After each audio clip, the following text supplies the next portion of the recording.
तो hello guys, नमस्ते। आप लोग कैसे? उम्मीद करते हैं आप लोग अच्छे होंगे, स्वस्थ होंगे, अपने अपने काम में व्यस्त होंगे। तो गाइस अभी आ चुके हैं गार्डन में, आप देख सकते हैं।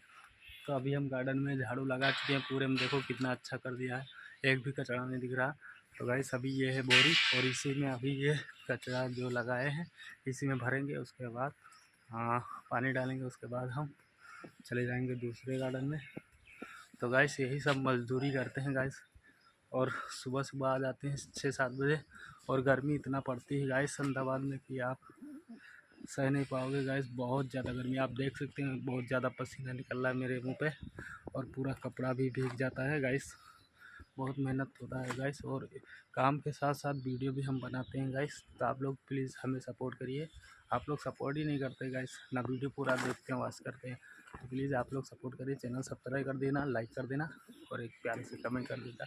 मिलते हैं कोई नेक्स्ट वीडियो में, तब तक ये जय श्री राम, बाय बाय।